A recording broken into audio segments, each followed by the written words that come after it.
See, I am from England. I've just got to Sydney today. And what a city. It's good, isn't it? It's nice.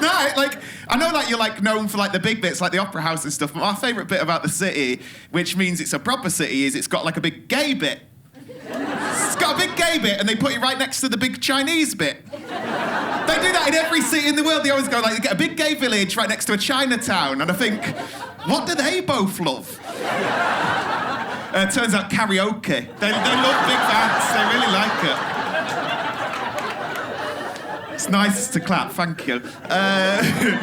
No, because like it's a weird one. Because like Sydney's quite posh, and I had a picture with the bridge because I thought that's cool, right? And as I was getting a selfie today with the bridge, this sort of like very bogany boy came over on his bike, very horrible. Like I know you're not allowed to do this anymore, like, but I thought it, right? And he was coming over, and I knew there was going to be trouble as well, because he was doing like a wheelie for about 4 minutes. He was just coming at me. And as I'm getting my selfie, he comes by and he goes, "What you doing?" And I went, "Oh, I'm just having a selfie with this massive bridge." And he went, "Why are you gay?" I was like, "What?" Like, I thought, you don't know what gay is. So I showed him. And he wasn't happy. He wasn't. Couldn't ride his bike, so... Because I shagged him, that's the joke. This afternoon, just had sex with not a little boy's bum. He was a man. He was old enough. He was vaping. So, have you got any gay people in? Get out. No, welcome. Nice to have you. Where are you? Nice. Right at the front as well. Nice to meet you. What's your name? Ari, cool. Because like a lot of people think, I don't know whether you can tell, but like a lot of people think I'm gay. Did you think I was gay? Just a bit. Just sort of like doing an apprenticeship in like 30-day free trial, just like that. I'm not, but like I get quite a lot of homophobic comments. Have we got any homophobes in? My bet's on. If they're like,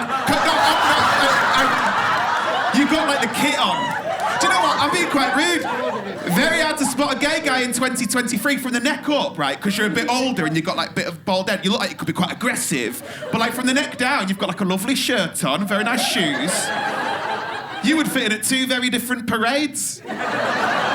You'd fit in perfectly like a gay pride parade. But you'd also fit in perfectly like a racist rally, wouldn't you? Just like marching around, be like, what do we want?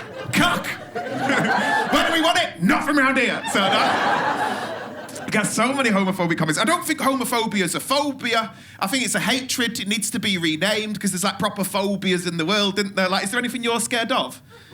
No? Conversation or... Everyone's got an irrational fear. Mine's spiders. I don't like them because of the way that they move, so I have to kill them. But I do it in quite a nice way, where I'll close their eyes like they've died in a film. Just like,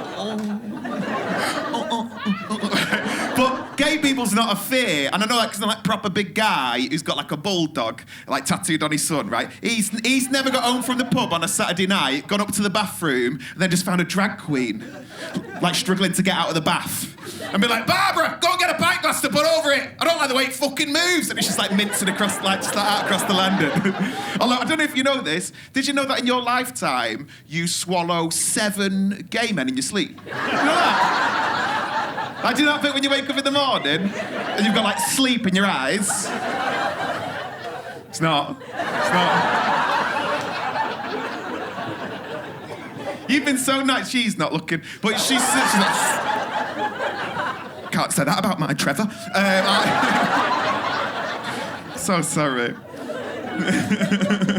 Just sort of looking at the stage like an angry barcode. What is your name, by the way? Ian. Ian, nice to meet you, Ian. And how old are you, if you don't mind me asking? 60. 60? You look all right for 60. You look nice. What month were you born in? September. September the what? 5th. Fuck off, February the 12th. And I just... bit of fun, innit? Bit of fun before he dies. And no, the only reason I've not seen an old person since 2019. I don't know what happened. But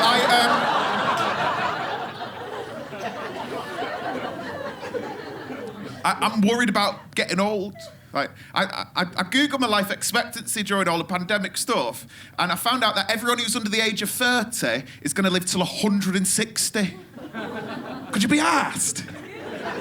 Another 100 years with her? No, I'm joking. It's all right, Linda. And I don't want to be sat in a flat just leaking. Liver spotted. Do you know your ears and your nose, they never stop growing ever? I'm going to be sat at home looking like I work at fucking Gringotts Bank. Like, I made a pact with myself, if I get anywhere near 160, I'm just going to have to end it. But I don't know how you do that as an old person. I think the easiest way would be like a toaster in a bath. But because you're so old, it'd be like one of them old people baths, do you know, with like a chair and a door. And then you have to wait for about 8 hours for it to all fill up like that. Then you go, oh shit, I forgot the toaster. Then you have to wait for it all to drain. You open the door, you go out onto the landing, down a stair lift, into the kitchen, you go, what the fuck have I come in here for? It's never gonna happen. I feel like being quite rude, because that's what happens when you're sitting in the front, especially as a four. You look like a shit team off the chase. But you take a lower offer and all. And but like, it is a like sort of tip, right? Because comedians usually only ask 1 or 3 questions. They go like, what's your name, where you're from, and what you do as a job. This is the best way you can fuck with a comedian. If a comedian ever asks you what you do as a job, just make some up and say you do something really worthy. I don't know, what do you do? Gardener. No, like work, like proper, like... That's good, it is good. I know you're killing grass and that, but like, it is good, but go like say you work for like the hospital. Aged care. I mean, that's just there, innit? But it's going on TikTok, this.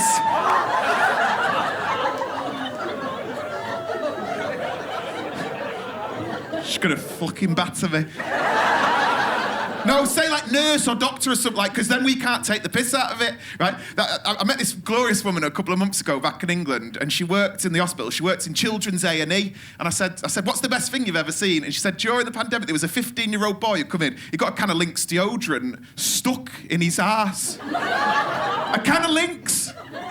It's so aggressively shaped. Like, if you're going to do it like a can of Dove, like, ooh, a can of Lynx, you might as well put a can of soup up your ass. He put this kind of Lynx on his ass, right? Rookie error, not tied a string to it. So, at one point, his body snatched it from his own body, right? And I said to this woman, I said, that must have been awful. She said, the worst thing was, he had to go downstairs and tell his mum at 15. Could you imagine all those hormones building up inside you, and then you just don't go downstairs like that? His mum's like, you smell nice, you going out? You're like, never again. This has been fun, you hated it, but everyone else, they quite enjoyed it. I'm doing shows like everyone else. I'm doing a show tomorrow and a show like at the Enmore, but not the Enmore. It's like the bit near the bins, like dead small. I usually give out flyers with like a QR code on, but like, you won't get it. It's like a crossword that'll take you to the future. You'll be fine. Thanks very much for listening. I'm in Brennan, Reece. Cheers. See you in a bit. Bye.